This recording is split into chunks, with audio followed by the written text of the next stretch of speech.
नमस्कार। आज का मुद्दा में आप सभी का स्वागत है। मैं हूं आदित्य नामदेव। हमारा आज का मुद्दा है फील्ड पर बाबा, सियासत में काबा। छत्तीसगढ़ कांग्रेस में इन दिनों चाय पर चर्चा कम और कुर्सी पर चर्चा ज्यादा दिखाई दे रही है। पूर्व उप मुख्यमंत्री टीएस सिंहदेव प्रदेश भर में सक्रिय हैं। कार्यकर्ताओं से मुलाकात, नेताओं के साथ बंद कमरे की बैठकें और लगातार बढ़ती राजनीतिक हलचल।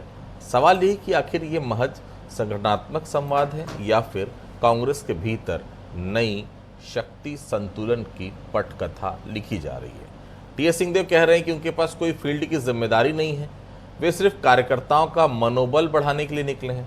लेकिन राजनीति में कोई भी दौरा इतना मासूम नहीं होता, खासकर तब जब पार्टी पहले से गुटबाजी, नेतृत्व संकट और हार के सदमे से जूझ रही हो। पहले रिपोर्ट देख लेते हैं, फिर इस चर्चा को हम आगे बढ़ाएंगे। फील्ड का मेरे पास कौन सी जवाबदारी है? कोई भी नहीं है। पर मुझे अगर पार्टी के लिए कुछ योगदान देना है जो मुझे लगता है मैं दे सकता हूँ। अभी आपने कहा कि लोगों से संपर्क हुआ, उनके साथ कुछ समय बिताना, उनका मनोबल अगर उससे बढ़ता है तो कांग्रेस के लिए मैं उससे ज़्यादा क्या कर सकता हूँ। पूर्व डिप्टी सीएम टीएस सिंहदेव कह रहे हैं कि फील्ड की मेरे पास कोई जिम्मेदारी नहीं है।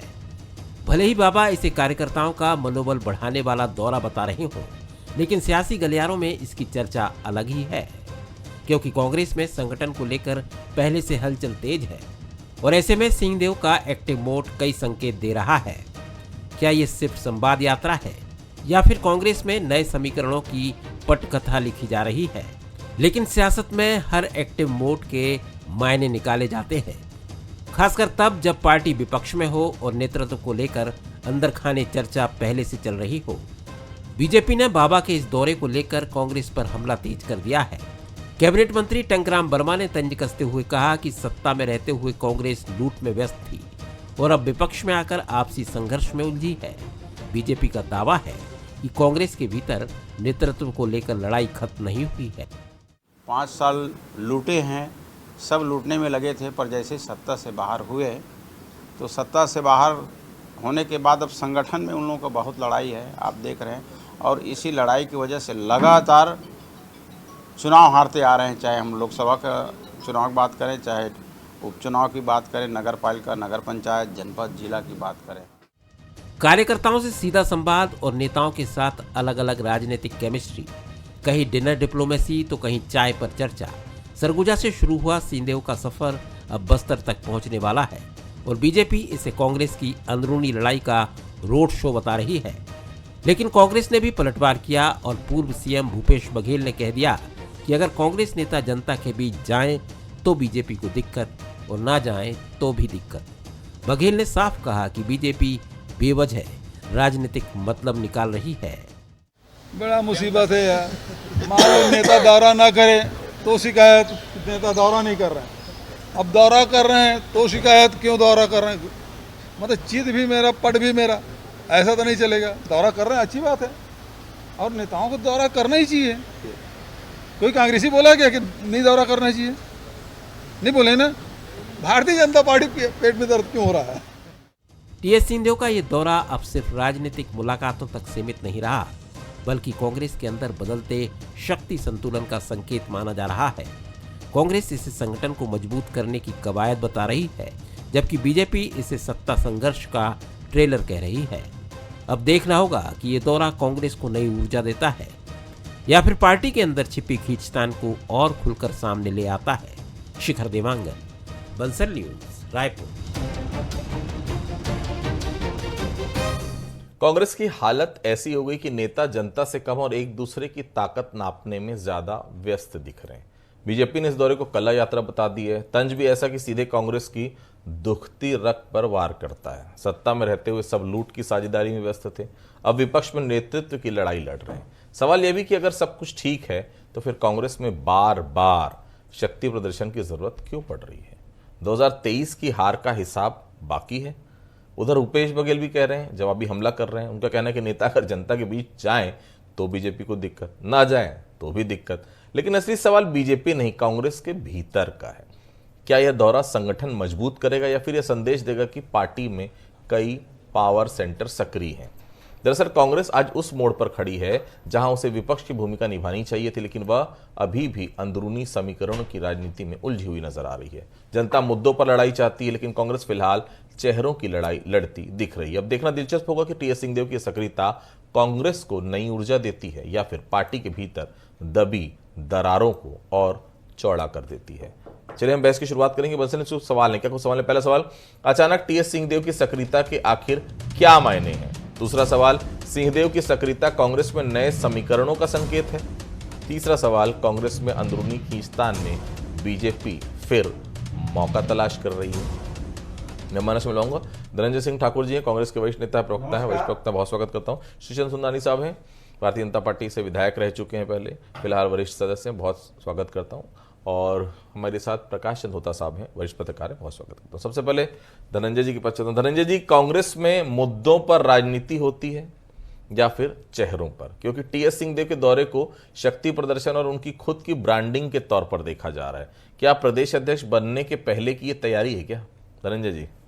देखिए आदित्य जी, टीएस सिंहदेव जी कांग्रेस पार्टी के वरिष्ठ नेता हैं, प्रदेश के पूर्व उप मुख्यमंत्री हैं, और चाहे टीएस सिंहदेव जी हो, चाहे प्रदेश कांग्रेस दीपक बैज जी हो, हमारे राष्ट्रीय महासचिव पूर्व मुख्यमंत्री भूपेश बघेल जी हो, चरणदास महंत जी हो, या हमारे नेता और कार्यकर्ता लगातार मुद्दों की लड़ाई लड़ रहे हैं जो इस सरकार की कुशासन है। चाहे पेट्रोल डीजल की किल्लत का विषय हो, चाहे महंगाई का मामला हो, या किसानों के खाद बीज का मामला हो, युवाओं का रोजगार का मसला हो, महिला सुरक्षा का मसला हो, या आदिवासियों के जल जंगल जमीन बचाने का मामला हो। हम तो लगातार इस कुशासन वाली सरकार के खिलाफ लड़ रहे हैं। हमारा वार्ड स्तर का नेता से लेकर हमारे वरिष्ठ नेता भी जनता की आवाज़ को उठा रहे हैं।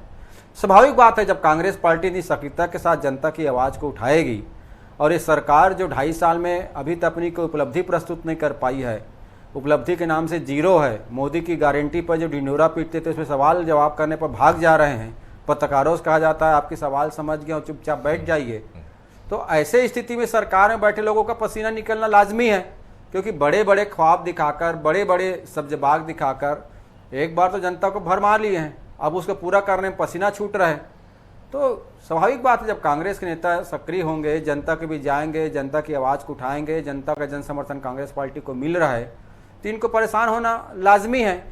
तो इन प्रकार की बातें करना कहीं ना कहीं सरकार की जो नाकामी है उसको प्रदर्शित करता है। भाजपा का डर साफ साफ इसमें दिख रहा है। सुंदरानी साहब, भूपेश बघेल ठीक ही तो कह रहे हैं ना, दौरा कर रहे हैं तो आप लोग को दिक्कत, ना करें तो आप लोग को दिक्कत। अगर टीएस सिंहदेव का दौरा कांग्रेस की कलह यात्रा है, तो क्या भारतीय जनता पार्टी मानती कि विपक्ष में सक्रिय होना भी गुटबाजी का संकेत है? देखिए, भारतीय जनता पार्टी को कांग्रेस पार्टी के आंतरिक मामलों में दौरे में हमें कोई आपत्ति नहीं है। हम क्यों आपत्ति करेंगे साहब? और कांग्रेस पार्टी सरकार के लिए थोड़ी काम करती है। मुख्यमंत्री पद पाने के लिए कांग्रेस के नेता लगे रहते हैं। उनका उद्देश्य सरकार लाना नहीं होता, उनका उद्देश्य होता है मुख्यमंत्री बनना। हमारे यहाँ अलग लाइन है। हमारे यहाँ हर कार्यकर्ता, हर नेता सरकार लाने के लिए लड़ता है, संघर्ष करता है। हम उसके लिए मेहनत करते हैं, जनता के बीच में जाते हैं। आज टीएस सिंहदेव बाबा दौरा कर रहे हैं, कभी चरणदास महंत जी दौरा करते हैं, कभी स्वयं भूपेश बघेल जी दौरा करते हैं, और नहीं तो ये राजीव भवन में बैठ के सिर फुटबल करते हैं। और दीपक बैज जी तो हैं इनके कांग्रेस के अध्यक्ष, सिर्फ राजीव भवन से बयान जारी करते हैं, जिसमें अभी धनंजय ठाकुर जी बहुत सारे मुद्दे गिना रहे थे कि हम जनता की आवाज़ बन रहे हैं। जनता की आवाज़ राजीव भवन तक सीमित है, और इनके प्रवक्ता चैनलों में जाके अपनी बात को रख के आते हैं। इसके अलावा इन्होंने क्या किया है? 2.5 साल सरकार के निकले, उपलब्धियां हैं हमारी। एक भी तो मुद्दे पे सरकार के, अरे किस किस मुद्दे पे बात करूं? अरे नक्सलवाद पूरी तरह, चलिए मैं आप गिनाना शुरू कर देता हूं। नक्सलवाद पूरी तरह से सफाया किया तो भारतीय जनता पार्टी की सरकार ने खत्म किया। 3100 रुपए, अरे पाला तो कांग्रेस ने था। 50 साल से नक्सलवाद था। हमारी सरकार को 20 साल से, अरे 20 साल से हम सरकार में है साहब। आपकी सरकार 50 साल इस देश में राज की है। नक्सलवाद की समस्या 50 साल की समस्या है। हमने 3100 रुपए धान का समर्थन मूल्य दिया। अरे कोई धोखा नहीं, आज भी दे रहे, आज भी दे रहे 3100 रुपए धान का। अरे हमने तेंदुपत्ता तोड़ने वालों को प्रति मानक बोला 5500 रुपए देने का काम किया। हमने 2 साल का पुराना बकाया बोनस हमने दिया। वो तो Raman Singh Ujjwala gas connection free में दिया था किसानों को ऊपर में। प्रधानमंत्री आवास योजना कहाँ दिए? घर तोड़ी आपकी सरकार। अरे लगातार हम घर बना के दे रहे हैं। अरे आप आंखें मूंद के बैठे रहो, आप आंखें मूंद के बैठे रहो। आपके देखिए आप इतना जला रहे हो, इतना जला रहे हो। मैं पहली बार में आप जलाना शुरू कर दिया। आपको पहला सवाल तो आराम से अपनी अपनी बात करें, फिर उसके बाद मौका बराबर दूंगा, फिर मैं बाद में आप लोगों को बराबर। राजीव गुहान तक कांग्रेस पार्टी राजीव भवन तक। ठीक है, एक एक सवाल तो पहले हो जाए। होता साहब, टीएस सिंहदेव की सक्रियता क्या कहती है? क्या उन्हें कोई संकेत मिला है या फिर वो अपनी ताकत को टटोलने की कोशिश कर रहे हैं कि उनके साथ कितने खड़े हैं ताकि जब जरूरत हो शक्ति प्रदर्शन कर सके? होता साहब।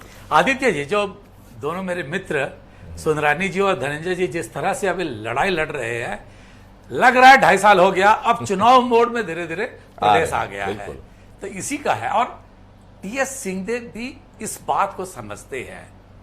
एक बात और भी है, देखिए दिल्ली में एक वैकेंसी होने वाली थी। केसी वेणुगोपाल केरला के चीफ मिनिस्टर बनने वाले हैं, ये पिछले साल भर से लोगों को उम्मीदें थी।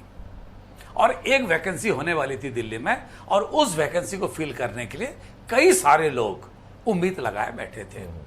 अब पता चला कि भाई वो वैकेंसी नहीं होने वाली है, वहां वैकेंसी नहीं है। तो भूपेश बघेल राष्ट्रीय पॉलिटिक्स में है, राज्य पॉलिटिक्स में खाली है, नेता प्रतिपक्ष महंत जी हैं। तो जाहिर है जो राजनीति करता है वो शीर्ष पर पहुंचने के लिए करता है। नेता प्रतिपक्ष रह चुके हैं टीएस सिंहदेव, तो इस बार वो, और पिछले बार जब 2.5 साल की झगड़ा थी तब भूपेश बघेल ने एक सुझाव दिए थे कि इस बार, क्योंकि उनके चेहरे पे पीसीसी अध्यक्ष के नाते भूपेश बघेल के साथ चुनाव लड़े थे, तो बोले अगली बार हम टीएस सिंहदेव के चेहरे पे चुनाव लड़ लेंगे, अगर जीत गए तो वो मुख्यमंत्री। वो हुआ नहीं, लेकिन शायद टीएस साहब को लग रहा है कि इस बार अगर पीसीसी का कमान मिल जाए तो जाहिर है कि उनके नेतृत्व में लड़ा जाए, बाद में देखा जाए जीतने के बाद कि कौन सीएम बनेगा। एक बात होती है, और लगभग सभी पॉलिटिकल पार्टी में सुंदरानी जी जितने भी बोलते हैं ये बात सच है। हर कोई चाहता है शीर्ष स्तर पर पहुंचना, और क्यों भी नहीं चाहेगा, इसीलिए तो लोग इतने साल तक लंबी राजनीतिक सफर करते हैं। जी आदित्य जी। धनंजय जी, एक बात बताइए, टीएस सिंहदेव साहब अगर संगठनात्मक दौरा कर रहे हैं तो फिर इसे लेकर कांग्रेस के भीतर इतनी राजनीतिक चर्चा क्यों हो रही है? टीएस की यात्रा, कांग्रेस की रणनीति या सत्ता की अगली पटकथा, इसके तौर पर प्रोजेक्ट क्यों की जा रही इस यात्रा को? जी पता नहीं कौन कहाँ अपनी बात सुन लिया, कौन चर्चा करने वाले, मैं तो नहीं जानता। मैं तो राजीव भवन में बैठता हूँ मीडिया डिपार्टमेंट में, और वहां तो इस प्रकार से चर्चा कभी हुआ नहीं हुई है, वहां कुछ हुआ नहीं हुआ है। तो आप अडानी भवन में बैठो ना, अरे आप अडानी भवन में बैठो, भवन है, अब अंबानी के भवन में बैठेंगे, हम तो आप अडानी के गोद में बैठो, हम जनता की सेवा करेंगे। आप अडानी की चौकीदारी करो, हम जनता की सेवा करेंगे। अक्रम के आगे घुटना टेक दो, हम इस सरकार को हिला के रखेंगे, इस सरकार को हिलाएंगे हम। अरे आपकी सरकार के पास कोई काम नहीं है। आपके उप मुख्यमंत्री अरुण साहु जी मुख्यमंत्री बनने का सपना देख रहे हैं, विजय शर्मा जी मुख्यमंत्री बनने का सपना देख रहे हैं, विष्णु साह जी की सिंहासन हिल रही है। आपको चिंता करना चाहिए, आपको चिंता। आप अरुण साह जी पूछ लीजिए मुख्यमंत्री बनना चाहते नहीं बनना चाहते, पूछ लीजिए ना, यही चैनल पूछ लीजिए। सुनिए ना अरुण साह जी से, नहीं चाहते, एक अलग मुद्दा हो सकता है। मुख्यमंत्री कौन नहीं बनना चाहता, लेकिन मुख्यमंत्री के लिए लॉबिंग कोई नहीं करता। पूछ लीजिए, हमारे यहाँ लॉबिंग कोई नहीं करता। पूरी की पूरी भारतीय जनता पार्टी मूड में बैठी हुई है। आप अपना घर देख नहीं देखो, आपके मुख्यमंत्री कुछ खतरे में है, को देखो ना, आपके मुख्यमंत्री कुछ खतरे में है। किरण देवसी जी की कुछ चलती नहीं है, आपकी चलती है, हमारे यहाँ संगठन की चलती है, जो गौतम अडानी हमारे यहाँ संगठन का मान्यता है, तय करता है, हमारे निर्णय संगठन करता है। ठीक है सुंदरानी साहब, ठीक, सुंदरानी साहब, भारतीय जनता पार्टी लगातार, ठीक है सुंदरानी साहब, भारतीय जनता पार्टी लगातार कांग्रेस की अंदरूनी लड़ाई की बात करती है, लेकिन क्या भारतीय जनता पार्टी खुद गुटबाजी और नाराज नेताओं की राजनीति से पूरी तरह मुक्त है, ऐसा लगता है? क्योंकि आपके यहाँ भी कई पावर सेंटर है। ये बात अलग है कि कांग्रेस में खुल्लम खुल्ला दिख जाता है, भारतीय जनता पार्टी में पर्दे के पीछे जो है वो खेला हो जाता है। जी सुनील साहब, महत्वाकांक्षा, अति महत्वाकांक्षा, दो प्रकार की बातें होती है। राजनीति के हर कार्यकर्ता के मन में महत्वाकांक्षा होनी चाहिए। मैं कहता हूं अति महत्वाकांक्षा नहीं होनी चाहिए।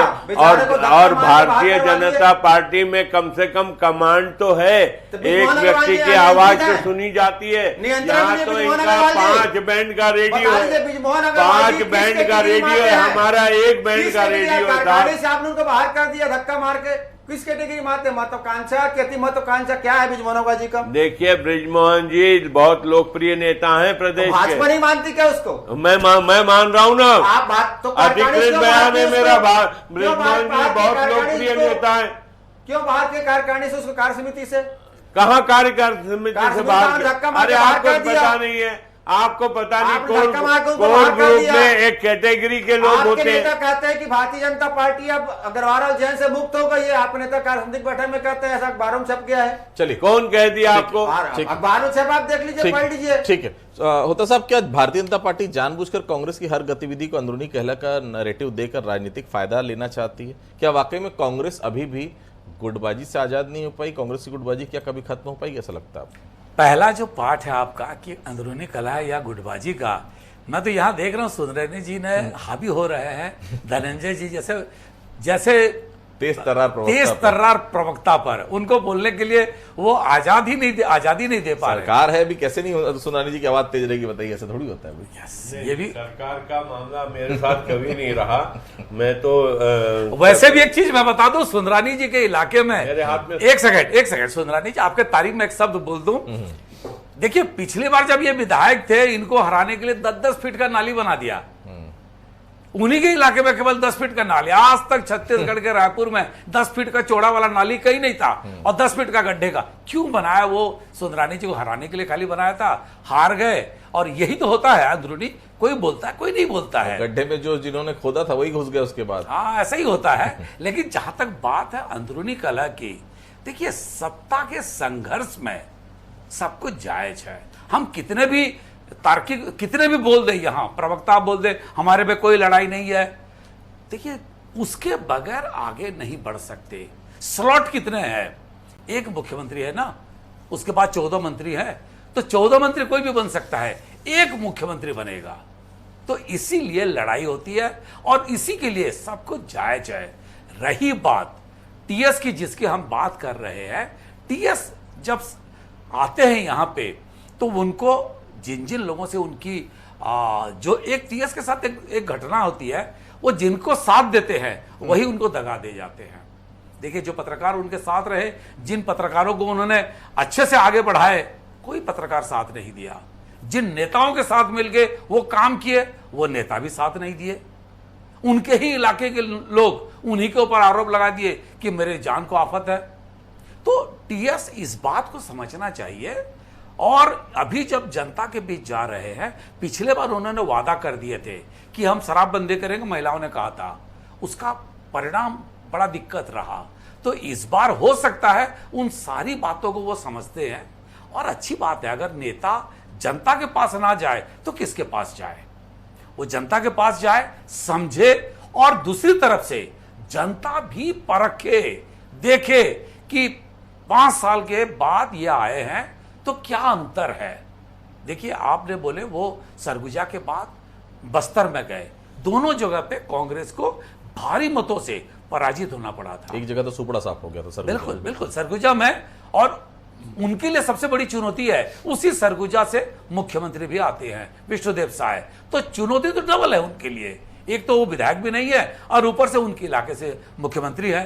तो उनके लिए लड़ाई शुरू से, यानी 0 से स्टार्ट करना पड़ेगा, फिर से अपने आप को साबित करना पड़ेगा। देखिए, चुनाव हार गए, भूपेश बघेल भी हारे थे, ऐसा नहीं है भूपेश बघेल नहीं हारे थे, वो लोकसभा भी हारे और विधानसभा भी हारे थे। तो अगर टीएस सिंहदेव कोई ख्वाब पालते हैं, तो निश्चित रूप से उस ख्वाब को उसी ढंग से आगे ले जाना चाहिए और जनता के बीच जाए। लोगों को जिन जिन कारणों से लोग उनसे दूर हो गए, अपने पार्टी के लोग, पत्रकार हो, आम जनता हो, जिस कारणों से दूर हुए, वो उस बात को समझे और अगर उस पर अमल करते हैं। देखिए, जनता किसी को भी, जिस इंदिरा गांधी को चुनाव ने बरेली से हरा दिए थे, अगली बार में फिर जिता दिए, वो प्रधानमंत्री बने। तो वाजपेयी कई बार हारे, कई बार जीते। तो ऐसा नहीं है कि किसी एक आदमी लगातार हारेंगे या लगातार जीतेंगे। चुनाव का है, संभावना है, जनता के बीच जाना चाहिए, लेकिन हां, आप इस बार सोच समझ के बोलिए, सोच समझ के अपना स्टेप उठाइए, ताकि आपको खुद को उसमें ठगा महसूस नहीं होना चाहिए। ठीक। धनंजय जी, दीपक बैज जी कहाँ हैं? आज की प्रेस कॉन्फ्रेंस में भी दिखाई नहीं दिए। अब कांग्रेस इतनी बड़ी प्रेस कॉन्फ्रेंस कर रही है और प्रदेश अध्यक्ष ही नहीं, सवाल तो उठेगा ना। कांग्रेस बार बार एकजुटता की बात करती है, लेकिन कार्यकर्ता कंफ्यूज है कि असली नेतृत्व आखिर है किसके हाथ में। धनंजय जी, देखिए आदित्य जी, आपको याद होगा कल बस्तर में अमित शाह जी आए हुए हैं, शायद अभी बस्तर में हैं, चले गए। आपको याद होगा कि प्रदेश कांग्रेस अध्यक्ष दीपक बैज जी जो वहाँ के सांसद भी रहे, तो समय मांगे थे। अमित शाह जी पता नहीं क्यों घबरा गए मिलने से, क्यों डर गए, क्या झूठ बोलना चाह रहे थे। तो बस्तर में जाके बस्तर की जनता तब आवाज उठा रही थी दीपक बैज जी ना। अभी वो वापस रायपुर आ रहे हैं, अमित शाह जी रायपुर पहुंच जाएंगे। घबरा गए तभी तो नहीं मिले भाई। नेता विपक्ष के नेता हैं, मतलब विपक्षी दल के नेता प्रदेश अध्यक्ष दीपक बैज जी, हमारे दो वहाँ पे मोहन मरकाम जी गए थे, जो पूर्व मंत्री भी रहे, प्रदेश अध्यक्ष भी रहे, हमारे विधायक गए। आप बस्तर में आके बस्तर के प्लानिंग कर रहे हो, पर बस्तर में जब विपक्ष सलाह देना चाह रहे हैं तो आप मिलना नहीं चाहते हो, क्योंकि आपके मन में कहीं ना कहीं खोट रहा है, क्योंकि आप बस्तर को गुमराह करना चाहते हो। तो दीपक बैज जी ने कल बस्तर की आवाज उठाने का काम किया है।